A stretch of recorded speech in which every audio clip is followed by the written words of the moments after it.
Vamos fazer uma pausa para o café? Olá, eu sou Lafontine e você está no programa Contra Tese. Aqui eu vou trazer os temas mais atuais e polêmicos do universo de Web3 e usar da filosofia para iniciar uma discussão com nossos convidados. Cada um com uma opinião diferente. Vai discutir comigo sobre esse tema. É ou não é um bom papo? Se ajeita na cadeira e vamos tomar esse café com os amigos. Esse é um programa oferecido pelo estúdio Bloco Café.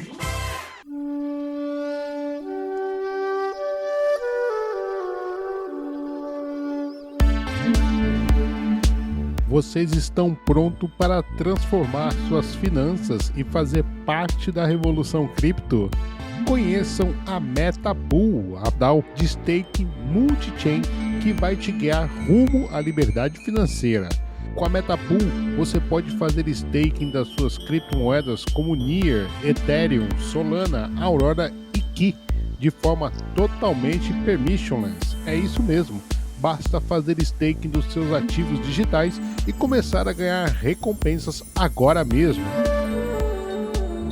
Ao fazer staking com a MetaPool, você recebe um token de staking líquido que representa seu ativo digital original mais as recompensas de staking.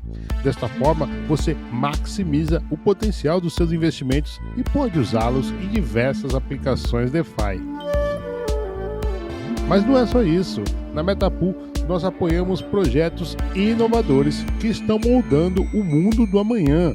Se você está construindo a próxima grande inovação, a MetaPool oferece rodadas de financiamento para alavancar o seu projeto para o próximo nível. E para aqueles que querem fazer parte das decisões da DAO, o token MPDAO é a chave. Participe dessa jornada rumo à descentralização, apoie projetos em países emergentes e influencie o futuro do protocolo com o poderoso token de governança MPDAO disponível na Uniswap. Nossa missão vai além da infraestrutura principal. Nós construímos pontes para empoderar pessoas em mercados emergentes. Os detentores do tokens estão no centro de tudo o que fazemos. É assim, você faz staking, vota em projetos e recebe recompensas, ou seja, todo mundo ganha. Junte-se a nós nessa jornada. E claro, a segurança é prioridade. As principais empresas de segurança como BlockSec e Hawborn auditaram o protocolo, garantindo que você possa usar nossa plataforma com total confiança. MetaPool, o futuro do staking é agora. Junte-se a nós.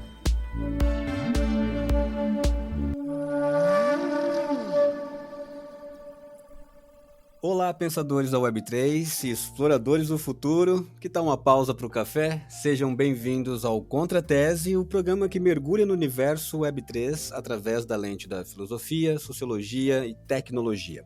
Eu sou William Lafontine, seu anfitrião neste episódio. Hoje nos debruçamos sobre uma questão intrigante e complexa. O Brasil tem jeito? A gente vai explorar junto com os nossos ilustres convidados essa pergunta, não pelo viés político, mas pelo prisma cultural e social, refletindo sobre como a Web3 pode contribuir para a construção de um Brasil melhor. Para nos guiar nesse papo, recorri às ideias do sociólogo brasileiro Gilberto Freire, conhecido por suas análises sobre a formação cultural do Brasil. Freire nos falou sobre o conceito de democracia racial e a complexa miscigenação que caracteriza nossa sociedade. Sua obra pode nos ajudar a entender como elementos culturais e sociais únicos do Brasil podem influenciar a adoção e o impacto da Web3 em nossa realidade. Durante nosso tempo junto, vamos mergulhar fundo na essência da cultura brasileira, questionando como nossas peculiaridades podem ser um tanto obstáculo quanto uma oportunidade no contexto da Web3. Vamos desafiar nossos convidados e a nós mesmos, é claro, para expandir nossos horizontes e compreender melhor como o Brasil pode aproveitar essa nova onda tecnológica para resolver problemas sociais e culturais. Já pensou? E aqui comigo, é claro, está hoje como nosso co-host, mas founder e voz inigualável dos estúdios Bloco Café, meu grande amigo Why So Serious, que inclusive tá com um piloto novo que você não pode perder, o programa Ai do Why. Fala comigo, Why, como você está? Fala, Lafontine, sempre bom aqui, quarta edição do Contra Tese.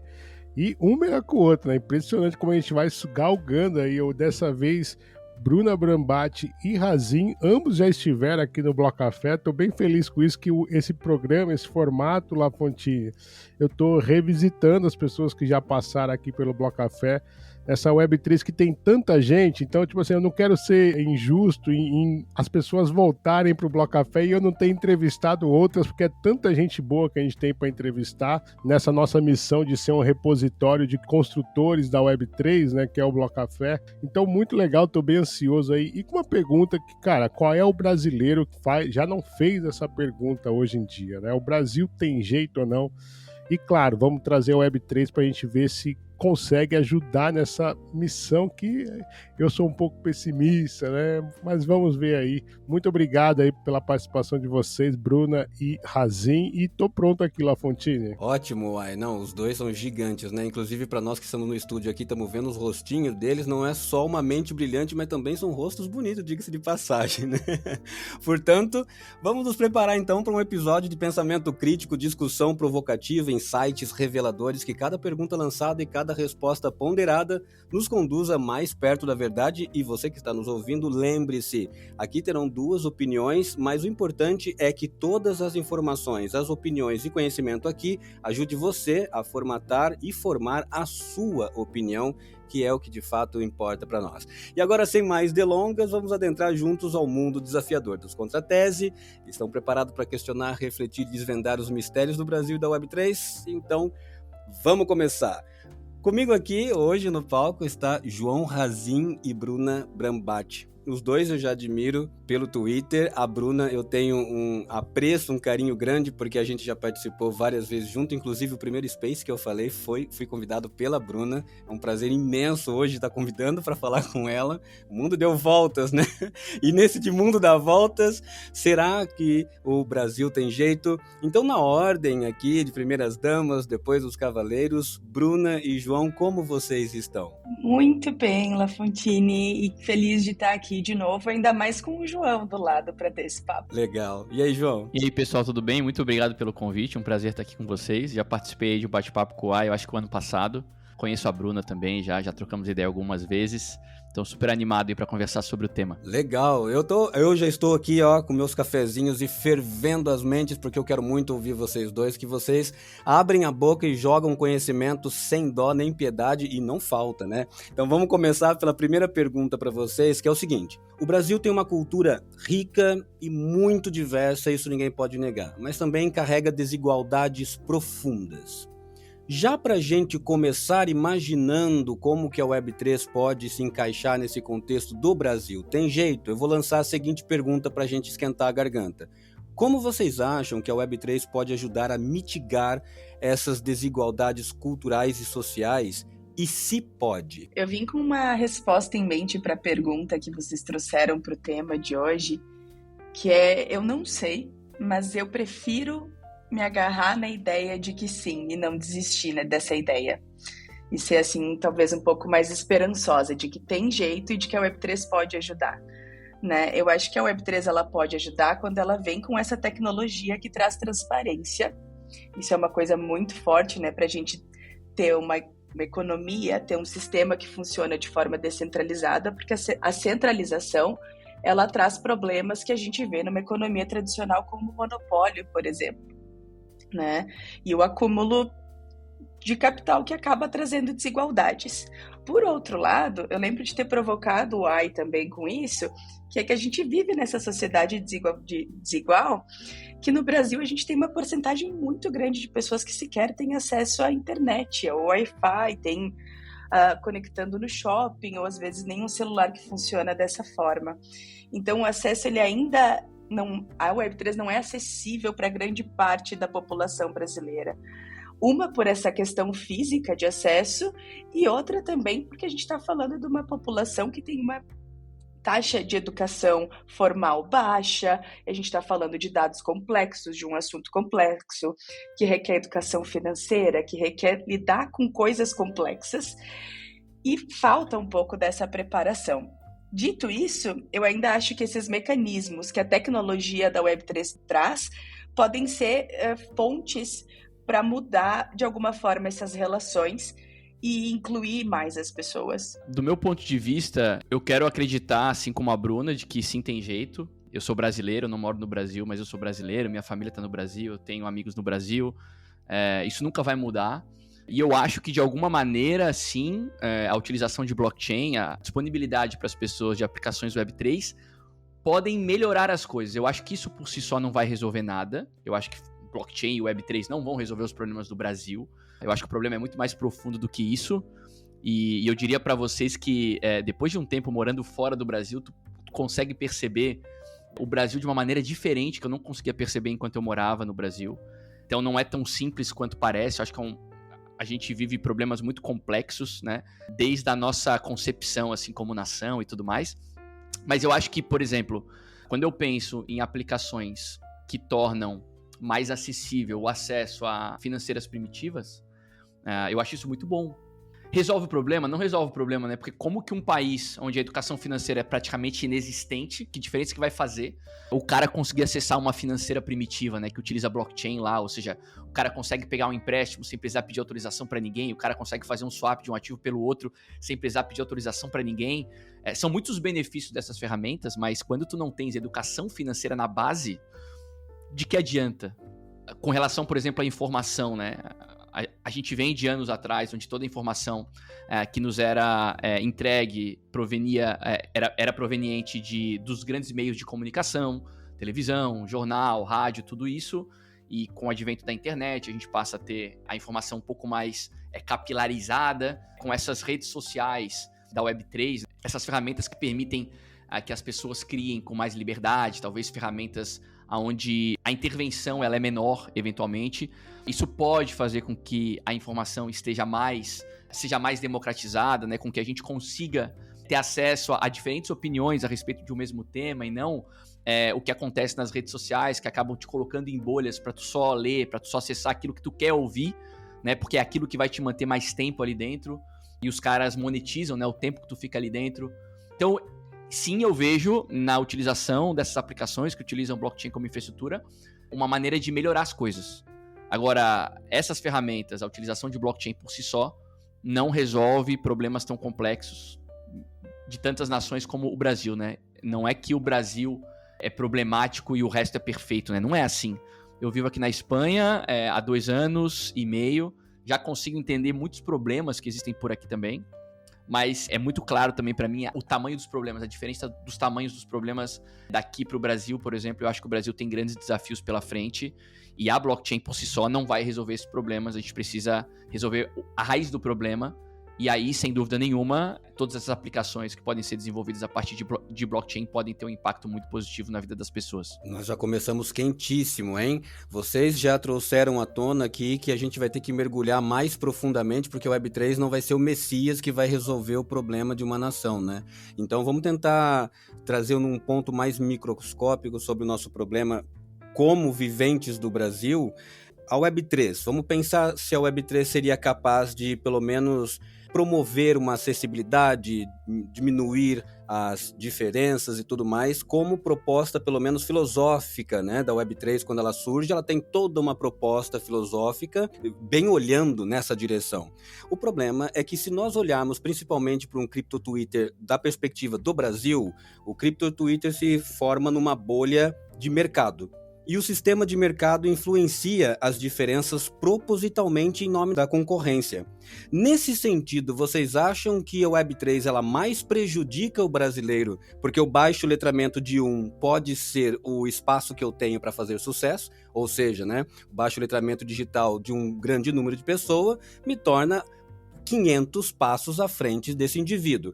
E esse sistema de concorrência, ele está muito presente no Brasil, inclusive em alguns aspectos até religioso, com pregações de prosperidade, o advento coach, etc, etc. Aqui no Brasil a gente está vivendo muito iludido com assuntos que promovem a concorrência. Vocês acham que Crypto Twitter, enquanto representação de Web3, também está fomentando esse tipo de narrativa de concorrência ao invés de ajudar na educação? Eu vou falar pra vocês uma coisa que eu já falei pra galera que me acompanha diariamente, que é o seguinte, cara, o Crypto Twitter brasileiro não é melhor do que o mundo como ele é, né, com os problemas que a gente sabe que ele tem. É uma ilusão pensar que quem está em Web3 é muito diferente do que quem não está, né? Os problemas são basicamente os mesmos. Concorrência, na minha opinião, ela não é um problema.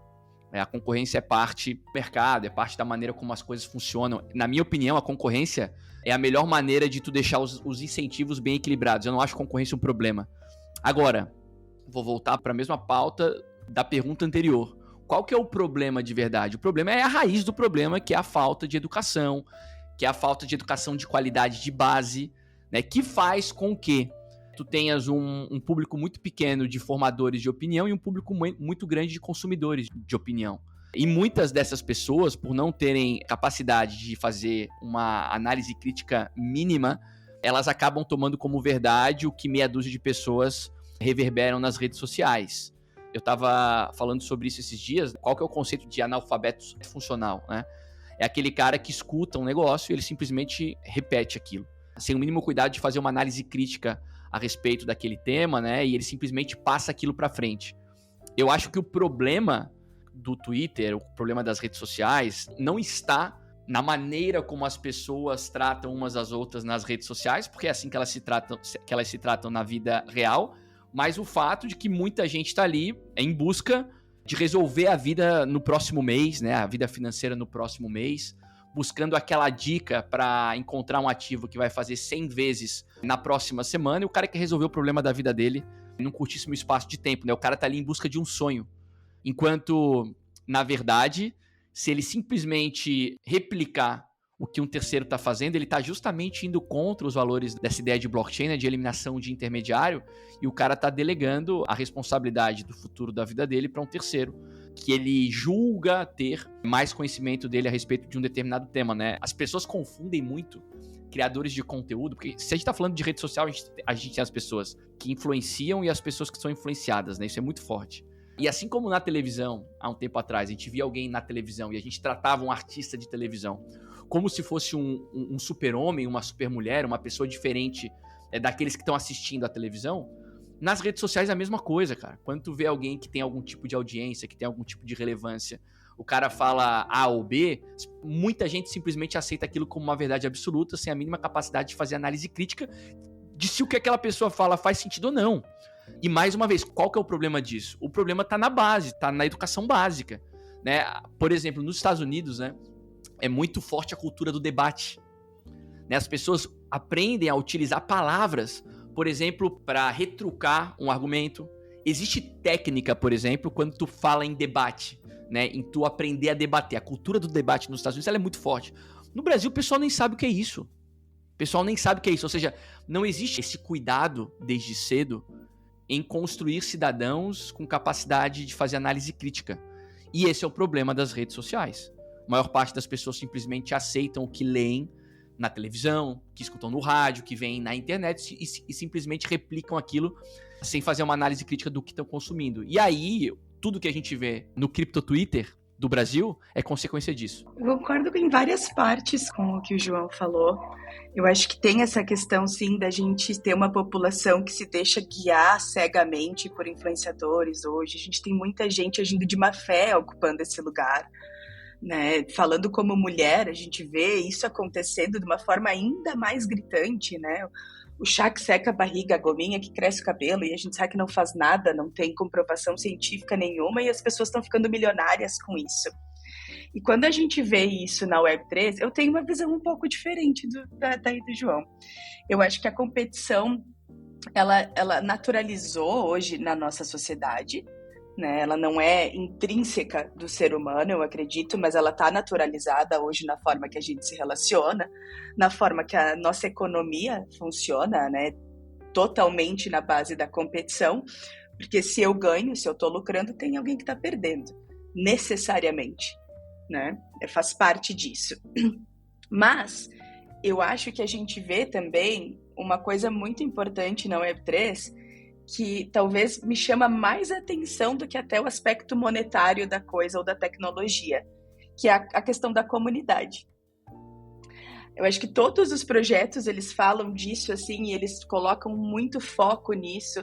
As pessoas, os próprios influenciadores, eles ganham o valor que eles ganham justamente por conseguir unir pessoas que têm visões parecidas ou que estão buscando se unir a fim de se ajudar para um propósito. E eu acho que isso nos mostra que, para além da questão do dinheiro, para além da questão da tecnologia, a gente tem necessidades humanas muito mais básicas e que, de alguma forma, em todas essas evoluções que a gente vem acompanhando na internet, na Web3, Web5, que vai chegar, sei lá, a gente não deixa de lado e isso não deixa de ser a base de tudo que a gente faz, sabe? Então, acho que esse aspecto humano talvez seja o que salva a gente, talvez seja o que salva o Brasil. Aí pega num ponto, você pega numa ferida, Bruna, e faz um link, né, com o que o João tá trazendo, porque é real, né? O João tá batendo na tecla severamente, no bom sentido da palavra, sobre a educação, como algo, um berço super importante para a fábrica de pensamento, para o debate, para a gente não virar uma ágora grega, né? Onde quem fala mais bonito parece que está fazendo alguma coisa boa, mas só está juntando as palavras bem juntadas. E, do outro lado, a gente ainda tem essas necessidades humanas que, enquanto humanos, elas nunca vão descolar de nós, né? Elas sempre estarão presentes, e aí a gente pode ver isso em vários lugares. E falando nisso, então, juntando a educação com a necessidade humana, a outra pergunta, e depois vai se aquecendo aí, Uai, que aí eu sei que você está cheio das perguntas também, e aí a minha outra pergunta é sobre a inclusão digital. Porque a inclusão digital, ela conecta com o que vocês dois estão falando. A inclusão, ela vem da educação, porque não adianta nós fazermos o trabalho de onboarding também na posição messiânica, né, de salvar o mundo 3, 4 comunidades, porque isso não será possível. Grandes instituições precisarão nos ajudar financeira, gerencialmente, no sentido de fazer possível a ponte, né, de um lugar A para o lugar B, no sentido de acesso à tecnologia, às comunidades ou à oportunidade, para a gente poder deixar isso bem geral. Então, a inclusão digital, ela precisa tanto do que o João está apresentando de educação, quanto também é uma necessidade humana, como você está apresentando, Bruna, porque uma pessoa que não é incluída, ela não se sente pertencida a uma sociedade, e nós estamos falando de uma política de saúde, né? Uma saúde pública nesse sentido. Porque se eu tenho uma sociedade que não se sente pertencente a alguma coisa, eu tenho uma sociedade totalmente desconectada de uma vivência e experiência humana, principalmente nacional, brasileira, etc., né? Que aí a gente vê todas as formações de subgrupos, de racismos, de preconceitos e etc., baseado nisso.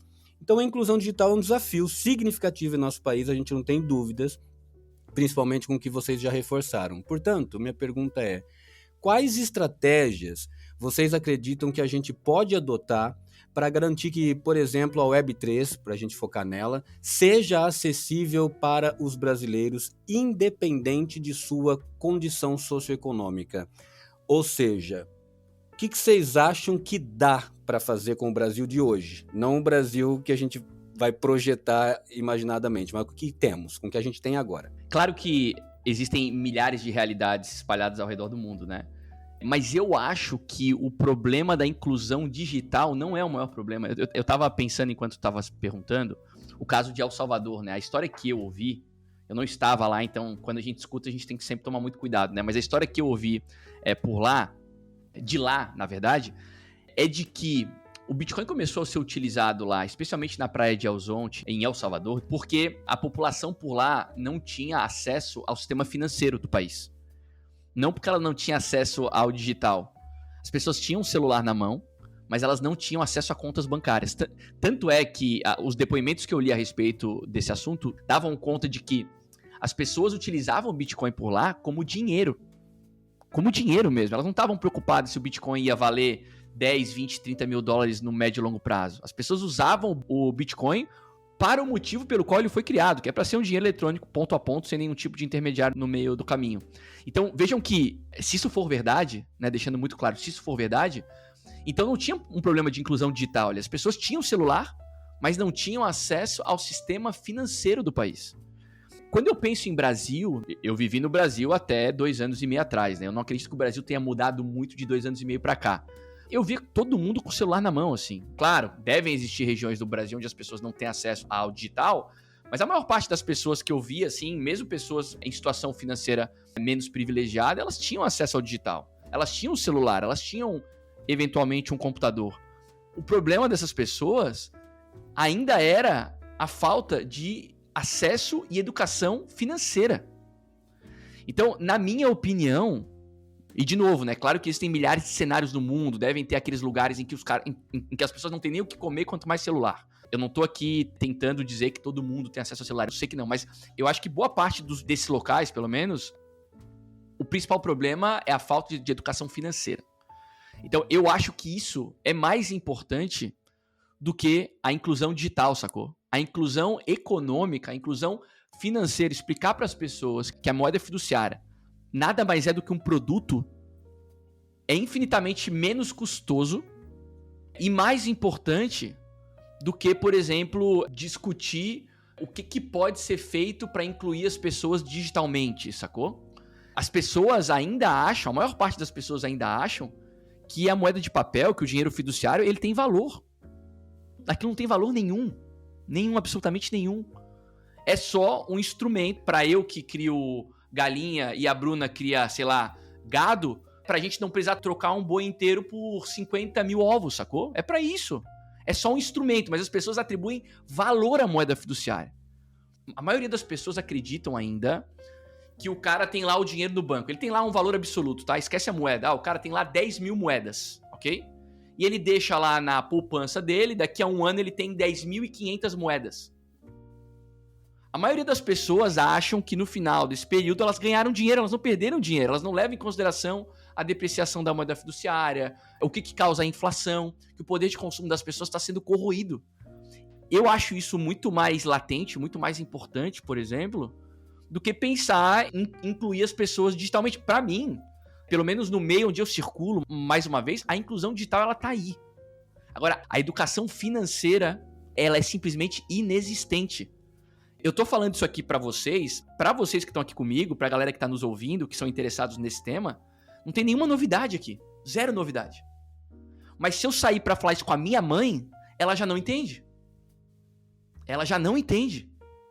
A maioria das pessoas não entendem isso. Isso é básico. Isso é muito mais vital do que, por exemplo, olha, a gente precisa diminuir o custo da fabricação de chips e de celulares para colocar mais celulares na mão das pessoas. Para disponibilizar computadores, para disponibilizar óculos virtuais, para as pessoas poderem acessar ambientes virtuais um pouco mais imersivos, mais divertidos e tal. Para mim, o problema é esse gap aí de educação financeira, que eu acho que assim, é maior em alguns lugares e menor em outros. Quando eu penso em acesso à tecnologia e inclusão digital, eu acho que a gente tem talvez muito 880, assim, né? A gente tem lugares que tem lugares que não tem. Galera que não tem nem o que comer e a galera que tem um mínimo de condição tem o celular na mão. Agora, quando a gente fala em educação financeira, isso é praticamente inexistente.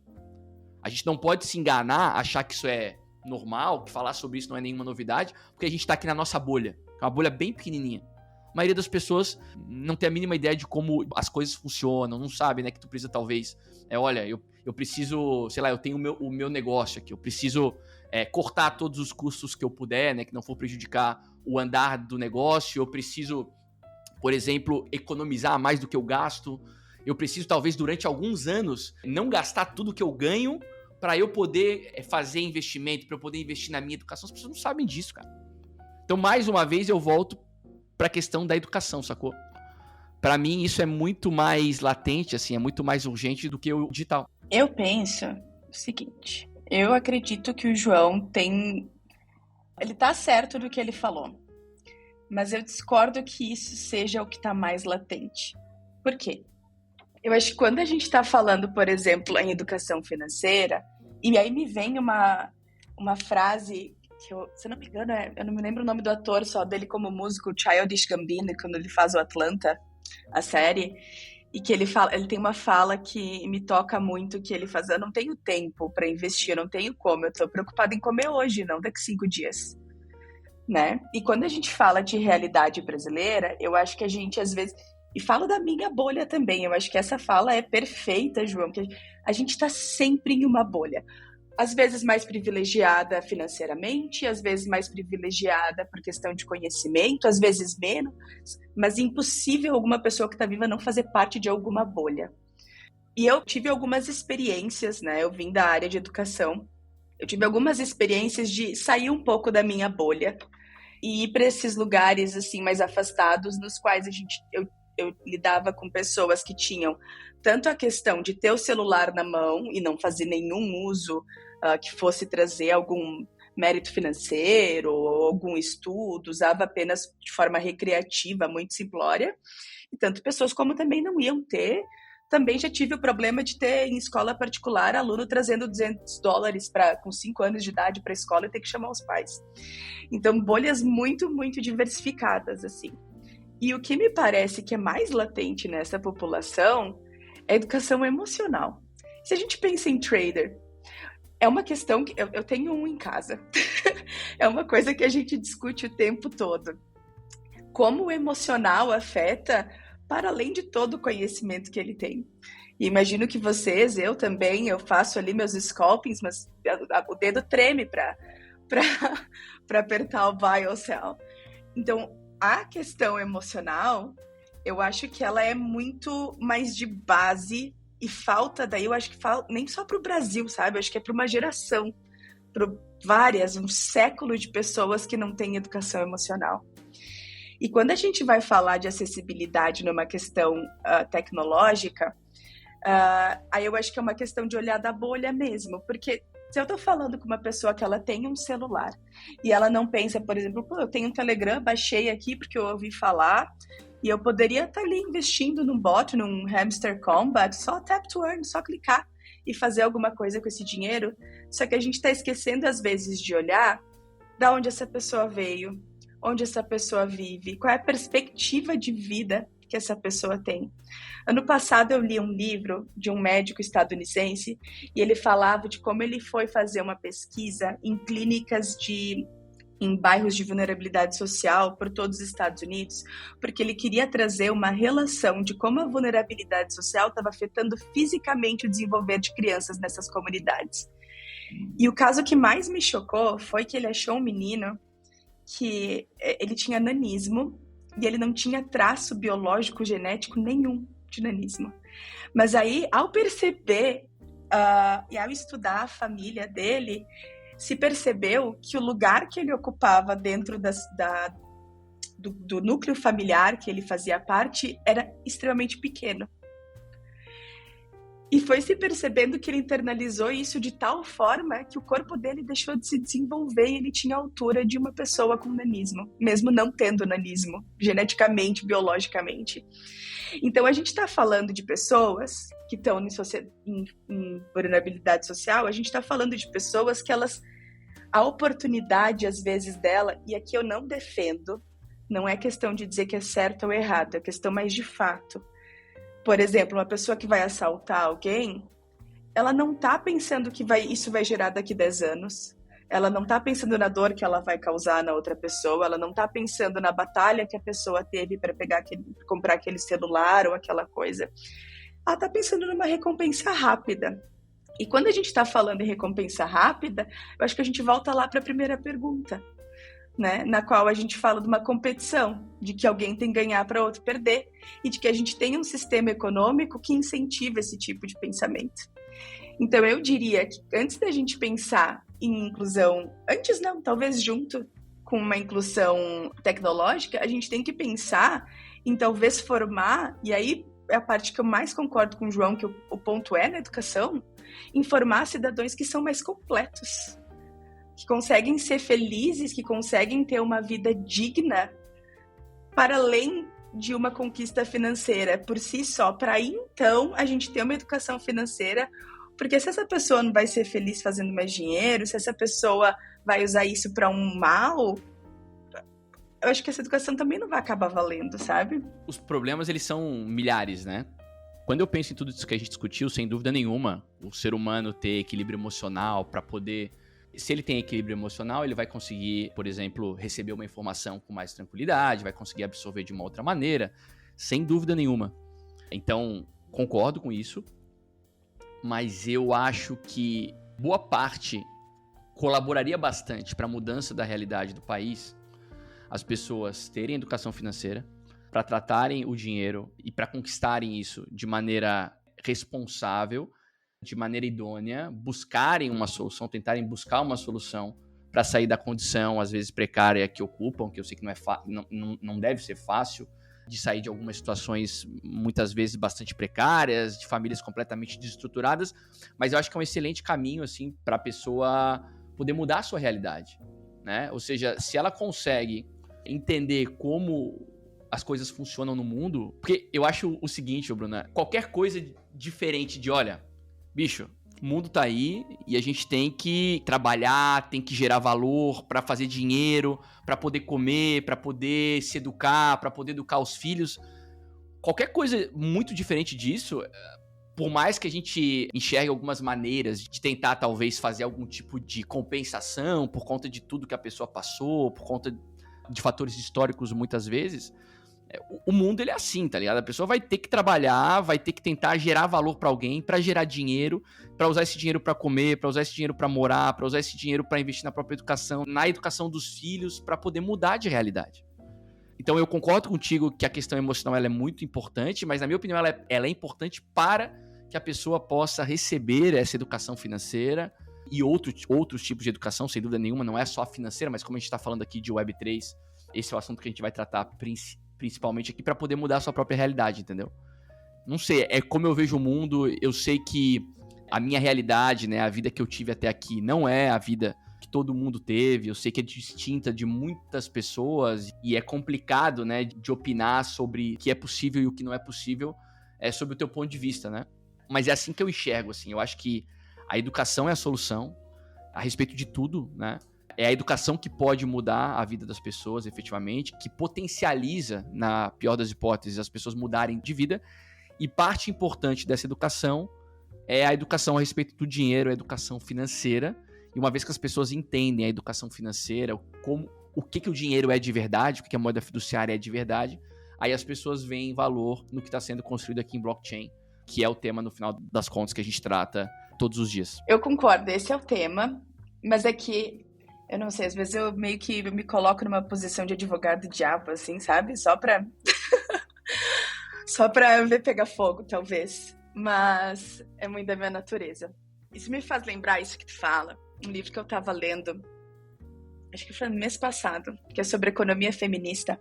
A autora, ela traz alguns apontamentos muito bacanas. E ela vai falar lá do comecinho da economia, lá da escola de Chicago, lá em 1940, se eu não me engano, que veio o Adam Smith com a teoria lá do mercado se autorregular por culpa da mão invisível e essas questões, né? E aí ela traz para jogo que quando a gente começou a criar isso que a gente chama hoje de teoria econômica, né, de ciência política e tudo que envolve isso, a gente se baseou em um conceito que é de homem econômico. E o homem econômico, ele basicamente ele tem esse conceito, ele foi criado, né, que o homem econômico, ele é viril, ele é concentrado, ele é trabalhador, ele pensa de forma racional, ele age de forma a aumentar o seu lucro, sustentar sua família. E não é que tem nada de errado com isso. Só que isso deixa de lado outra parte, que é o aspecto humano, que faz da gente um ser humano, né? Porque tudo isso que eu tô te falando, hoje a gente faz um prompt no GPT e ele faz falando da nossa realidade de hoje. Porque são coisas mais mecânicas, assim, são mais exatas, digamos, né? E não desmereço a importância dessas coisas, mas não existe descolado do outro da forma que é apresentado. E essa parte mais emocional, ela foi ficando mais no colo da mulher. E acabou que a gente foi vendo essa realidade se desdobrar ao longo do tempo, com essa parte acabando ficando para minorias. E a gente vê isso no Brasil, um país que foi colonizado, cresceu ali em cima de extermínio de populações e todas essas questões. A gente vê que ela está muito dentro disso, o mundo todo está. Então, quando a gente pensa em um sucesso, a gente tende a pensar no sucesso do homem econômico. Quando a gente pensa no sucesso de uma aplicação de uma tecnologia, a gente vai pensar no sucesso dessa aplicação via visão de conceito do homem econômico. Então, a gente vai pensar no lucro, a gente vai pensar na questão de como melhorar isso. E eu acho que a gente consegue pensar também nessa questão financeira, na questão das tecnologias, de blockchain, Bitcoin, tudo isso, pensando às vezes neles como uma ferramenta e não só como um fim. Então aí entra em jogo, eu penso, a gente deixar olhar também para essa questão do que vai sustentar isso depois de um tempo. E eu concordo contigo, acho que isso a gente não vai discordar em nenhum momento, que a educação é o caminho. E de que a educação financeira e emocional, ambas vão fazer parte disso, se a gente um dia conseguir chegar lá. Né? Como eu disse lá no começo, eu não tenho certeza, mas eu quero muito me agarrar nessa ideia de que sim, porque eu me recuso a partir de agora aceitar que não dá para fazer nada. Só que eu acho que para isso a gente tem que começar a olhar para essa parte do dinheiro, da economia, mais como uma ferramenta e não como um fim. Né? Eu costumo dizer, e tem até na minha bio do Twitter, né, que está escrito "Nobody self-made, we live in society". Né? Ninguém se faz sozinho, a gente vive numa sociedade. E aí eu vou lembrar para encerrar aqui, porque se eu falando eu não paro mais, assim, para deixar o João falar, os meninos fazerem perguntas, que, sendo extremamente romântica aqui, tem um livro, depois eu vou trazer mais algumas coisas, terminei de ler faz algum tempo, da Bell Hooks, que é tudo sobre o amor, e ela ela vai para esse lado que eu estou trazendo, porque ela vai falar de uma forma de salvar a sociedade, a economia que ela vê como falida hoje, com o amor, justamente por reconhecer que a gente não faz as coisas sozinho nesse mundo. E se a gente conseguir ter esse amor de uma forma mais genuína, praticada, eu acho que todo o resto vai melhorar. Vai melhorar a questão da educação, vai melhorar a questão da inclusão tecnológica, vai melhorar a questão de distribuição de renda, e vai tudo para isso. E fazendo isso, a gente vai ter que apoiar o valorizar o apoio comunitário. E daí que eu bato naquela tecla de como a comunidade talvez seja, para mim, sem desmerecer o resto, se é que isso é possível, mas eu acho que dá pra gente, pra essas duas coisas se coexistirem, que eu acho que é a parte que mais me encanta da Web3. Nós estamos muito representados. Uai, como você está se sentindo aí? Porque eu estou me sentindo feliz pra caramba. Cara, eu tô me sentindo assim, quando o Razin fala, pô, tem razão, aí a Bruna fala, tem razão. E é engraçado isso, né, porque no fim das contas, é um pouco de tudo, né? Não é só, como a gente já trouxe aqui, a Web3 vai à salvação. Não, é uma parte, é um processo, né?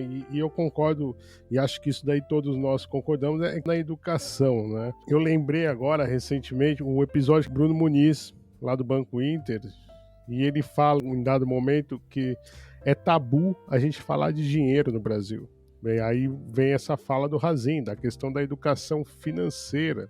E aí, se a gente for pegar na ideia de que existe realmente um projeto, como a Bruna trouxe aí, de colonização, de escravatura, tudo isso talvez é proposital mesmo, não se fale de educação financeira, porque assim existe uma classe dominante e a dominada. E aí a Bruna falou do emocional, né? Falou que a salvação é no amor. Então nós estamos fodidos, né, cara? Porque se a salvação for amor, eu lembrei na hora do Criolo, né? Não existe amor em SP. E aí, até pegando um gancho da questão de ser esperto. E aí você trouxe o nanismo aí, o meio interferiu no desenvolvimento da criança. Parece que o brasileiro já nasce com um gene que diz assim, ó, se você não for esperto, você tá fudido. Você vai ser vítima, você vai se chamar de otário, sabe? E aí talvez a gente fica nessa coisa, pô, será que tem jeito, será que não tem jeito? E eu brinco, né, cara, que assim, se não vier a salvação pela Web3, não vai ter mesmo, porque vai ser um momento em que não vai ter o jeitinho brasileiro, o contrato vai ser auto-executável, e aí, se você tiver, vai ter, se não tiver, não vai ter. Se você cumprir com isso, você vai receber. Estava até dando um exemplo, por exemplo, um pedreiro, né, um dos maiores problemas, tanto do lado de quem contrata, quanto do próprio pedreiro, né? Porque quantos golpes e golpes os pedreiros já não levaram? Pô, imagina você amarrar isso, ó, tô contratando essa empreitada aqui, ele falou que vai fazer em 15 dias, tal, isso tudo na inteligência artificial gerando o smart contract ali. E aí acabou, o pedreiro vai trabalhar sabendo que quando ele terminar aquela parte vai receber, e o rapaz sabe que só vai sair dinheiro se realmente o serviço for executado. E aí por isso que eu falo assim, pô, a minha esperança tá um pouco na Web3, mas eu concordo, né, que não é só isso. Deixa eu trazer aqui A gente sempre faz essa pergunta, né, Lafontine, lá no Twitter do Bloco Café, pergunta do episódio, o Brasil tem jeito, e também meio a meio aqui, ó, 48% responderam que sim e 52% responderam que não. E alguns comentaram aqui, e o Camboja, tem jeito? O Henrique Kopka, que professor, querido professor, o Barba, ele já aproveitou os memes aí que estão rolando para evitar ser taxado como antidemocrático. Eu não posso dizer qual, mas tem. O Barba disse que tem. A Rafa Lofredo, que também já teve aqui no Bloco Café, tem mais. Se eu tive, tá trazendo aí, é isso aí. Se a Rafa tem, é capaz de ter mesmo. Ó, Camila Pitt, dentro de um formato de network state ou algo similar, com uma estrutura de governança sustentável, com visão de longo prazo, quem sabe? Aí, de novo, né, aí volta na questão da educação, né, que a gente tem de tentar. O Felipe Alves aqui, a humanidade tem jeito, o Brasil, infelizmente, não. Esse daqui já está mais pessimista da questão do brasileiro. E antes disso, que foi o embrião desse podcast, eu estava meio pistola, que a gente tem visto muito assim, né? Principalmente no Brasil, essa bipolaridade Bolsonaro-Lula, e aí eu pistolei lá uma hora, falei assim, se você acha que o Brasil está mal por causa do Lula, ou estava mal por causa do Bolsonaro, você ainda não aceitou entender uma verdade, o Brasil está mal por causa dos brasileiros. Pode mudar a merda no poder, mas as moscas são as mesmas. Vamos trazer essa questão, não falar de Lula e Bolsonaro, pelo amor de Deus, não é isso, mas fazer um exercício do seguinte, eu acho que para o Brasil ter jeito, primeira coisa que precisa fazer é parar com esse fla-flu que existe lá. E aí eu quero saber de você, você acha que a Web3 pode ajudar a destruir esse fla-flu que existe hoje? Eu acho que não, mas como falar isso? Eu acho que numa pequena parcela pode ajudar, em pequenas comunidades de certa questão, assim, porque eu vejo, eu vou ficar batendo nessa tecla da comunidade, eu acho que a conversa toda, porque eu acho que é muito fácil da gente ver. Vou dar um exemplo aqui, né? O João, ele é famoso no Brasil. Ele tem um canal do YouTube, tem bastante seguidores, ele tem as pessoas que seguem. E se a gente vai olhar dentro de outras áreas, essas pessoas, elas são inaproximáveis. É muito difícil. Tu vai ter que falar numa assessoria, tu vai ter que, sei lá, para chegar perto dessas pessoas. Eu tenho o celular do João. A gente já conversou por WhatsApp, a gente já trocou ideia, já fez projetos juntos. Uma pessoa extremamente aberta, e a gente sabe de cara, é só olhar o Twitter dele, olhar o meu, que a gente tem várias ideias que a gente não concorda, e tem várias coisas que a gente concorda, só que o respeito sempre existiu. E tá tudo bem, é bom a gente ter pessoas diferentes e ideias diferentes. Mas se eu fosse pensar isso, por exemplo, essa aproximação, por exemplo, acontecendo, sei lá, na Faria Lima, eu acho que não aconteceria. Porque ali eu acho que a gente já tem uma briga de egos que já está em outro nível, sabe? Então eu acho que a questão da comunidade, a forma como as relações ocorrem nesse local, nesse local virtual, assim por dizer, elas têm uma qualidade, eu acho que é muito distinta de outras esferas da nossa vida, sabe? Uma coisa muito mais aberta, a galera tá muito, não tamo junto, sabe? Eu gosto muito disso. Eu acho, Bruna, que tu és um pouco iludida com a Web3. Pode ser. Eu não vejo dessa forma, sendo muito franco contigo, não vejo dessa forma. Eu acho assim, em todas as áreas, existem pessoas que aceitam conversar com quem pensa diferente. Eu acho que lá também deve ter, enfim, se tu for lá ver quem cria conteúdo sobre mercado financeiro tradicional, devem ter as pessoas ali que conseguem conversar pensando diferente. Eu não acho que a Web3 seja diferente, não acho, sinceramente não acho. Acho uma baita ilusão, assim, pensar que aqui as coisas são diferentes, que aqui as pessoas são melhores, não são. O que eu acho é que existem pessoas, a gente pensa diferente. Por exemplo, tu falou agora que tu acha que tem que ser pelo amor e tal, que as pessoas têm que se ajudar e blá blá blá. Eu já acho que eu ajudo mais tomando conta de mim, porque aí eu não viro um peso pros outros, entendeu? Então, assim, é uma visão de mundo que a gente tem, que ela é bastante distinta, e tá tudo certo, não tem problema nenhum. E eu acho que essa aceitação do outro existe em outras áreas. Eu acho que é uma ilusão pensar que na Web3 é diferente. Eu vejo as coisas na Web3, sendo muito sincero contigo, se repetirem ipsis literis como em outras áreas. Eu não tenho mais a ilusão de que a gente é diferente, de que a gente é tudo legal, que todo mundo é massa, que todo mundo age de maneira completamente altruísta e que se ajuda. Cara, eu já vi de tudo nesse mercado e eu acho que ele não é nem 1% melhor do que outros mercados, sabe? Enfim, tu falou que tu eras mais pessimista e eu te achei muito otimista. Eu sou um pouco mais pessimista que tu a respeito disso. A gente vai se engatando, né? Sobre a pergunta era se a Web3 ajuda a resolver o problema do Brasil. Era isso, a Bruna começou falando que ela era pessimista a respeito disso. Tô com ela, eu acho que não ajuda, cara. Acho que não ajuda. Eu acho que o problema do Brasil como nação, assim como outras nações, cada uma tem os seus problemas, tá? A Web3 ela não resolve, cara. Ela não resolve, ela é só um apêndice aí das pessoas. Eu concordo com o AI plenamente. Esses dias alguém falou no Twitter assim, o brasileiro é foda, porque faz e acontece, não sei o quê. É verdade, mas é o mesmo cara, esse cara que ele é resiliente, que ele não desiste nunca e tal, é o mesmo cara que não faz nada para as coisas mudarem, é o mesmo cara. É o mesmo cara. Então eu também sou mais pessimista, assim, eu acho que o Brasil deveria ser o país mais rico do mundo. Quando eu penso no tamanho do país, quando eu penso onde o país está localizado, quando eu penso em uma extensão territorial tão grande, não ter tantos problemas naturais, né, tantas catástrofes naturais, quando eu penso na variedade das pessoas que compõem o país, quando eu penso na terra, na agricultura, o Brasil era para ser o país mais rico do mundo, velho. Era para ser mais rico do que todo mundo. Só que, bicho, eu não vejo essa realidade mudar. A nossa cultura, ela é muito Nutella. A cultura do brasileiro é muito Nutella. Isso um pouco em virtude da história recente do país. Eu tava falando isso também esses dias com a galera, né? Quando eu me mudei pra cá, eu sempre gostei de história, né? De conhecer um pouco da história das coisas e tal. Mas quando eu vim pra cá, isso ficou mais acentuado, assim. Porque, enfim, eu vou levar meus filhos na escola, eu passo ali por baixo de uma torre que tá ali desde 1390, sabe? Desde muito tempo, e aí eu quero saber o que aconteceu e tal. E eu tenho estudado muito sobre a história da composição da Espanha. A Espanha eram vários reinos que em algum momento formaram o que hoje a gente conhece por Espanha, né? E, cara, os caras estavam até algumas centenas de anos aí se matando pra unificar essa região, sacou?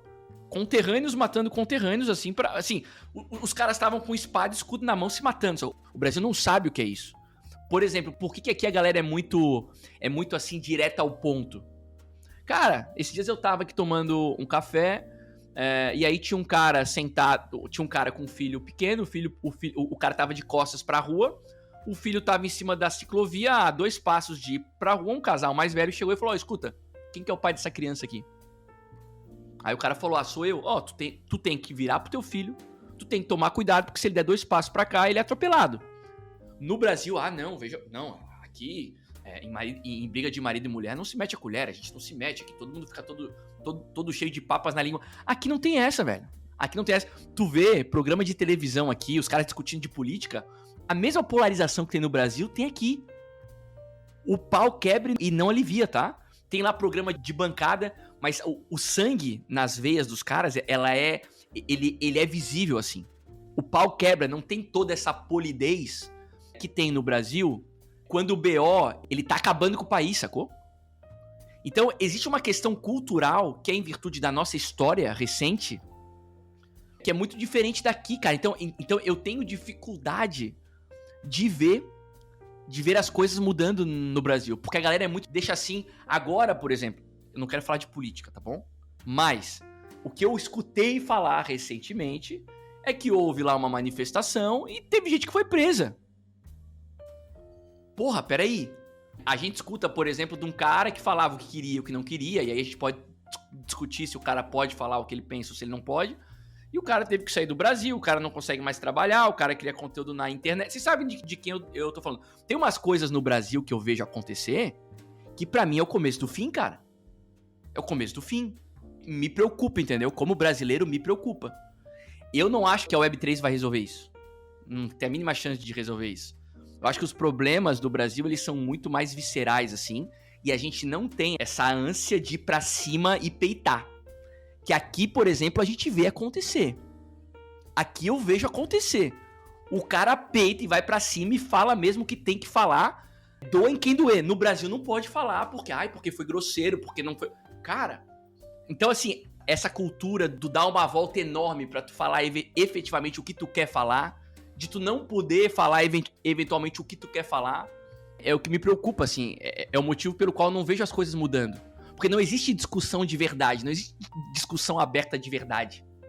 Eu vejo as discussões que acontecem aqui, bicho, o negócio é forte, assim. É forte. Mais recentemente, né, há 1 ano e meio atrás, quando começou aí a invasão da Rússia contra a Ucrânia, os caras traziam pessoas que defendiam a posição da Rússia, pessoas que defendiam a posição da Ucrânia para os programas de televisão. Tu não vê acontecer o tipo de discussão que tu vê aqui no Brasil, porque seria visto como... Porque as pessoas, se falassem o que falam aqui, seriam tidas como grosseiras, seriam canceladas. Aqui também tem isso, mas no Brasil isso é muito forte, entendeu? Tu não pode falar o que tu pensa necessariamente no Brasil, que a depender do que tu falar, tu vai ter um problema sério. E isso é um problema muito grave pro país, eu acho. Porque acaba que todo mundo deixa assim, panos quentes pra tudo, e as coisas elas não mudam, sacou? Então eu sou um pouco mais pessimista a respeito do Brasil mudar, assim. Eu espero que sim, eu torço que sim, mas eu acho que existem algumas questões que são culturais que atrapalham a resolução dos problemas mais sérios do Brasil. Quero pular aqui pra falar que eu acho que eu sou meio iludida. Eu acho que eu vivo, sim, com algumas fantasias. Até discuto isso com a minha psicanalista. Só que eu também acho que todo mundo vive com algumas fantasias. Eu acho que a gente não tem toda a interpretação que a gente tem da realidade que nos cerca, forma de alguma forma, alguma fantasia no nosso imaginário. E de forma coletiva, da mesma forma. E aí eu quero me agarrar nessa de... tô vindo aqui falar que a gente pode salvar com amor. Que fantasia vocês querem maior que isso, né? Mas eu quero me agarrar nisso, sabe? É uma forma que, pra mim, Bruna, faz sentido de vida. Eu também quero, Bruna, mas tu acredita? Tu acredita de verdade? Eu acredito, sabe por quê? Porque quando eu olho, por exemplo, assim, eu tava ouvindo tua fala aqui, e aí você falando dessa questão das falas e o tipo de discussões que a gente tem lá e cá, né? E aí me fez lembrar, por exemplo, que sim, a gente não tinha isso, a gente não tem isso no Brasil, a gente não tinha isso, por exemplo, antes da gente ser colonizado. A gente vivia em culturas indígenas que são baseadas no coletivo importar mais do que o individual. E vão totalmente contra o estilo de vida que a gente tem hoje, né? Se um da aldeia tá mal, todo mundo tá mal.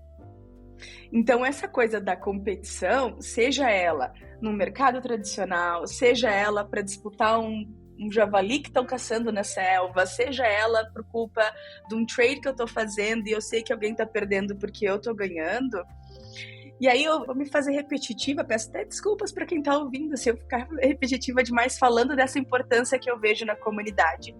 Eu não acho que ela tem esse poder de hoje essa comunidade vai salvar ou vai modificar tudo que a gente está vivendo, ou vai fazer uma grande mudança de uma forma assim, de mudar uma cultura, um comportamento, mas eu acho que ela deixa sementinhas, sabe? E eu acho que essas sementinhas, elas vão trazendo essa questão de pertencimento, que consequentemente trazem essa questão do cuidado, que lá no fim vão germinar um pouquinho de amor. Pode não ser falado, pode não ser algo que as pessoas gritam ao vento, mas por que tu acha que tem gente que assiste, sei lá, 5 anos? Tem um carinho, tem um cuidado, tem uma relação que está sendo cuidada, mesmo que seja unilateral, se a pessoa não tem contato. E eu acho que isso salva. E se a gente consegue, independente de eu regar esse tipo de coisa, aí eu já fico mais positiva de que sim, dá para tu fazer algo. Não acho que vai ser a revolução que a gente vai ver.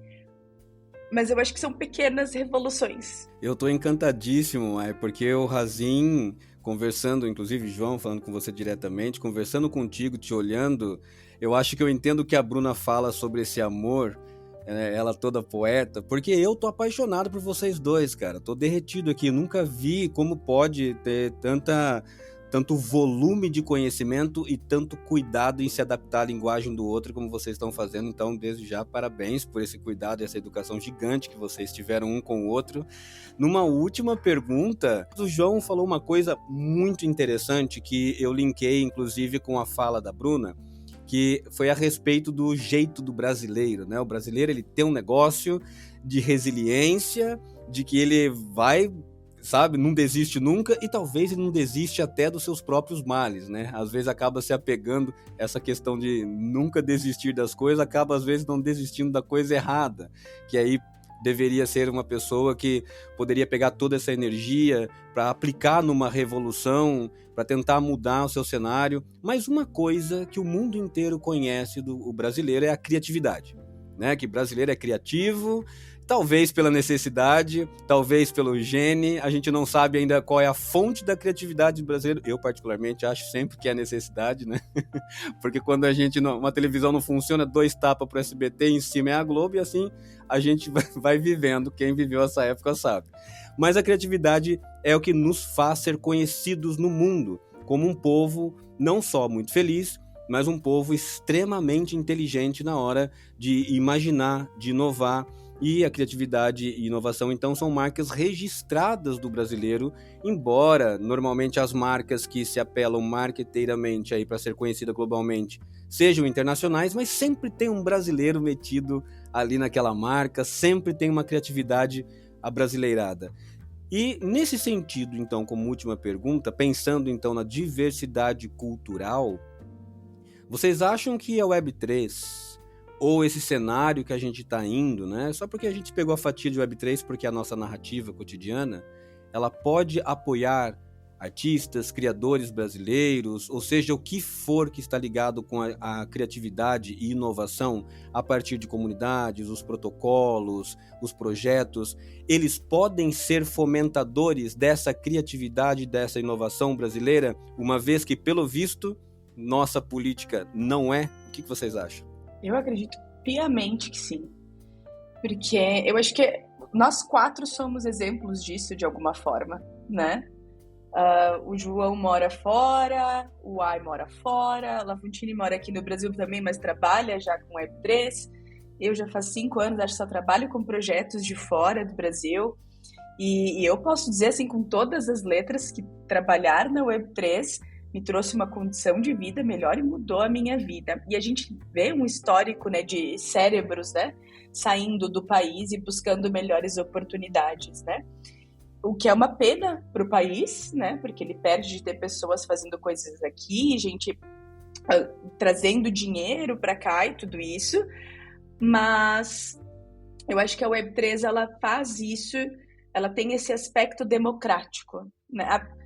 Até ali, né? Porque ainda requer uma segunda língua, ainda requer um conhecimento, mas ela consegue abraçar, eu acho, pessoas que têm muito potencial e que às vezes ficam limitadas justamente pela natureza mais limitada que o nosso país tem no momento. Eu concordo, eu também acho que sim, né? O fato de sermos brasileiros é um trunfo, né? Exceto efetivamente pela língua, quando tu não fala o inglês, isso pode ser uma barreira, mas o brasileiro ele é muito criativo, ele é muito querido, cara. O brasileiro fora é muito querido, assim. Tu fala que tu é brasileiro, normalmente também, né? Não vou generalizar, mas normalmente as portas se abrem, assim. As pessoas gostam muito do Brasil, gostam muito dos brasileiros, vem no brasileiro um cara feliz, um cara que se adapta onde chega, não quer empurrar a sua cultura nos lugares onde chega. Então, é uma galera muito adaptável. E eu acho que é como o Lafontine falou, muito provavelmente em virtude das necessidades e tudo mais, da maneira como a gente vive, de como a gente precisa se virar. Eu vejo, assim, algumas soluções Web3 que são buildadas por brasileiros, que a primeira vez que tu escuta sobre a solução, tu pensa assim, não, mas não dá pra fazer isso. Tecnicamente não dá, mas aí tu vê que o cara foi lá e deu um jeito de fazer aquilo acontecer. Basicamente utilizando a sua criatividade, né? Um exemplo disso. Há uns anos atrás, eu participei de um projeto que chamava-se Niftify, e que o criador da Niftify na época, o Léo Carvalho, ele falava assim, quando ele me chamou para me contar sobre, ele falou que eles estavam fracionalizando NFT. Eu falei, não, mas NFT não fracionaliza, não dá. Aí ele explicou o que ele tinha criado, né? Ou seja, um mecanismo que travava um 721 num contrato, do outro lado saíam ERC20s que tinham como lastro aquele 721. Pô, criatividade pura. Isso é um exemplo, né, do que o brasileiro é capaz. O brasileiro é inteligente, é criativo, é capaz. E eu acho que sim, acho que é um mercado que nos oferta muita oportunidade. Tanto é que o brasileiro é muito bem visto, eu acho, na Web3. Quando tu olha, por exemplo, criação de conteúdo, quando tu olha o interesse que o brasileiro tem por cripto, por Bitcoin. Nesse momento, por exemplo, hoje é dia 25 de julho de 2024, quando a gente está gravando esse papo aqui. quando tu busca o interesse em língua portuguesa por Bitcoin, por criptomoedas, a gente tá muito perto de máxima histórica. Mundo ainda não. Então o brasileiro, ele tá na frente. Ele já sabe que isso vai acontecer de novo, tá ligado? Daqui a pouco vai estar todo mundo olhando. Quando tu olhar lá no Google Trends, mundo, a busca por Bitcoin aí vai estar em máximo. O brasileiro já tava meses atrás. Ou seja, o cara sabe que ele precisa olhar para isso, porque ele tem uma moeda horrorosa, uma moeda que com o tempo ela só se deprecia, e a tendência é que isso continue acontecendo, infelizmente. Então, porra, ele sabe que ele precisa olhar para isso. Então, o brasileiro ele é muito safo, assim, ele é muito esperto, ele é muito inteligente. E eu acho que esse mercado, né, no qual a gente está inserido, é um campo muito fértil para isso.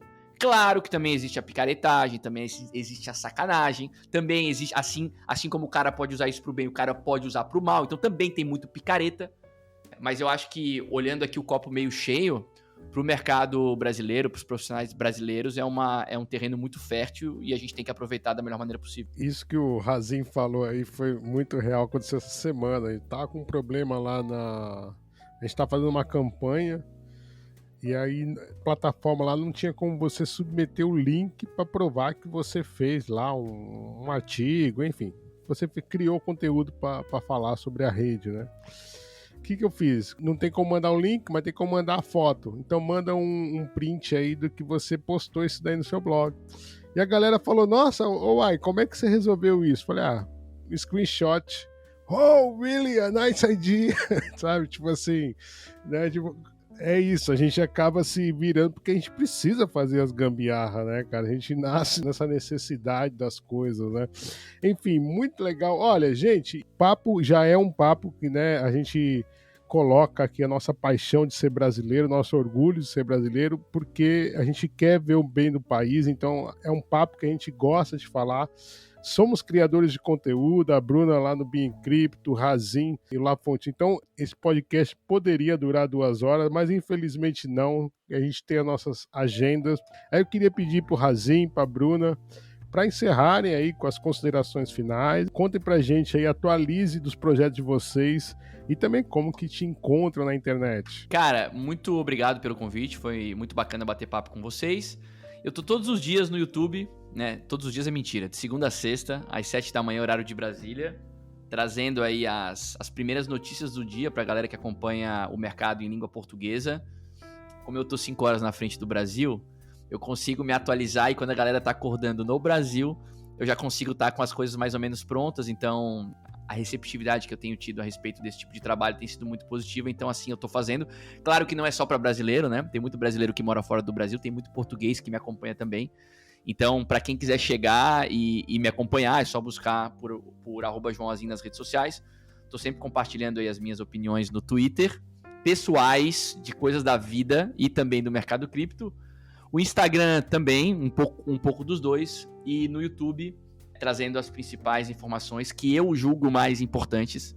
E aí, trocando ideia com a galera que tá no chat. Então, todos convidados sempre para trocar ideia comigo. Todos serão muito bem-vindos. Gente, que prazer estar aqui nesse papo, batendo essa conversa com o Lafontine, o Ai, com o João. Assim, tô saindo daqui mais leve, sabe? Encerrando o meu dia de uma forma muito, muito, muito boa. Só tenho a agradecer pelo convite, pelo papo com o João.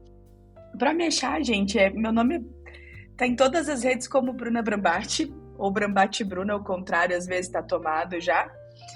Então, vai pro Twitter, vai ser Brambati Bruna, vai pro Instagram, vai ser Brambati Bruna, vai pro LinkedIn, vai ser Bruna Brambati, tá tudo assim.